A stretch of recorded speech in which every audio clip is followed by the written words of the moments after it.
What is quadratic equation?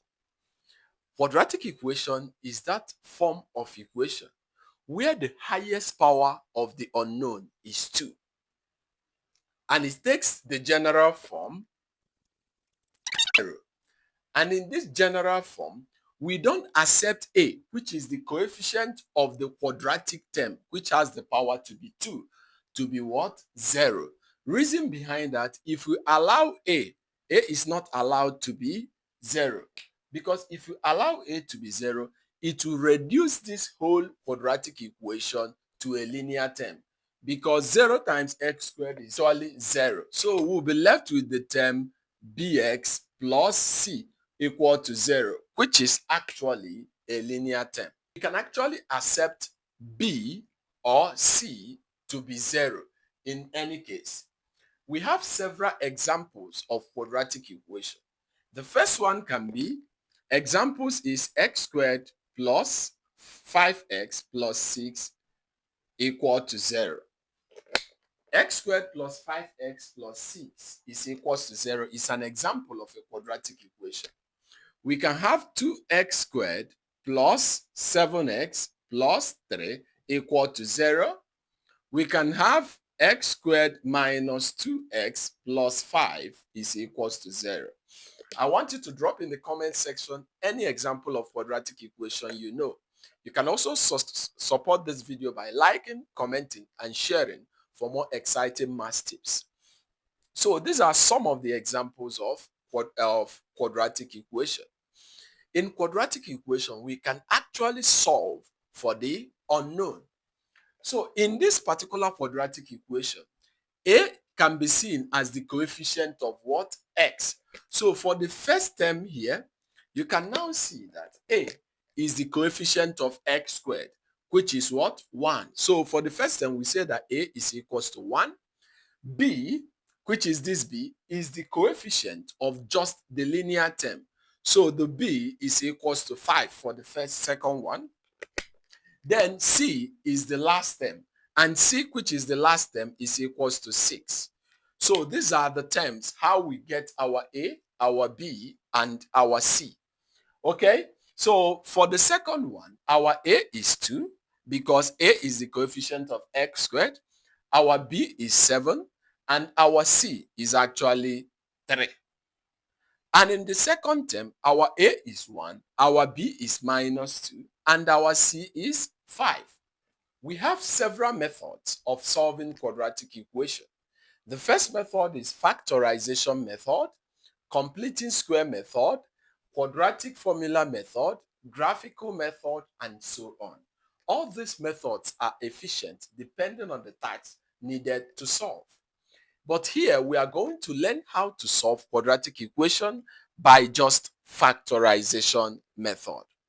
In factorization method, this comes of two words, which is factors and the method. So to solve by factorization method of a quadratic equation, let's say we have x squared plus 5x plus 6 equal to 0.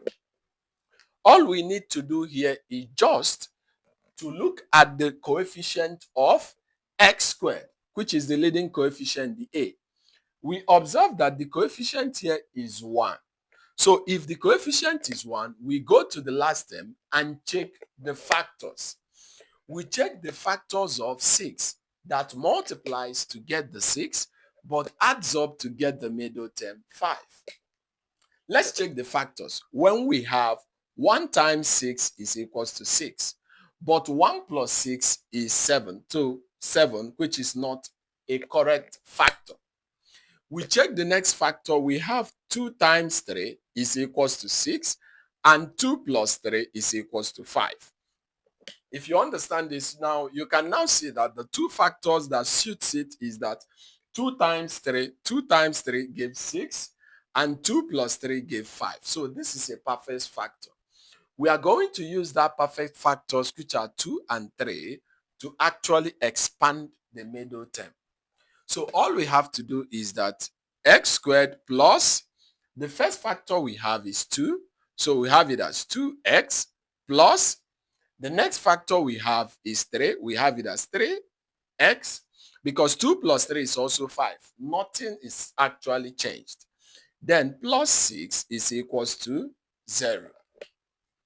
The next thing we do is to group them into factors. The first two terms and the last two terms. Okay? So if you group them into factor, you can now see that x is here and x is also here. So we can factorize it out. So if you factor out x, you can now see what we are left is that x, this x divide x squared, we'll be left with a single x. So we have it as x. Then this x divide 2x, we'll be left with 2. So we have it as what? Plus 2. Then again, we go to the next term. 3 is common between these two. So we can now factor out 3. If you factor out 3, 3 divide 3x, you are left with x. So you put down the x plus, then 3 divide 6, you are left with 2. You have 2, and that's what? 0. Understand one thing, these two terms are the same. So we use it to form a unit bracket. So we have it at x plus 2 into, if you look at the second bracket, we use these two terms, which are this multiplying the bracket to be equals to what? 0. If you understand this like this, in quadratics, when two terms multiplies to get 0, we have to equate each term to 0. Okay? So you can now see we have it that x plus 2 is equals to 0, or we say that x plus 3 is equals to 0 for each term of x.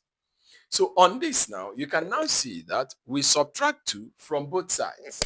If you subtract 2 from both sides, you see that x is equals to minus 2. And for the second one, you see that we are subtracting 2. You see that x is equals to subtract 3. You see that x is equals to minus 3. So the two possible solutions is that x must be minus 2 and x must be minus 3. Okay? We solved when a is what? Actually 1. So when a is 1, you can now see that a is equals to 7, which is actually greater than 1. To solve this, first thing you have to do is to multiply that a, which is the leading coefficient, to the last term. So if you multiply your AC, which is AC, the last term is usually C, if you follow up. So when you multiply 7 to 3, you are getting it to be what? 21. So the next thing you have to do is just to think of two numbers that once you multiply them together, you get 21. But if you add them together, you must get the middle term, 10. Okay? So here, what are the two numbers? Let's look at factors of 21. 21 times 1 is 21. But when you add 21 to 1, you're having 22, which is not 10. So we won't take the factor. So 7 times 3 is equals to 21. And if you add 7 and 3 together, you are going to get 10.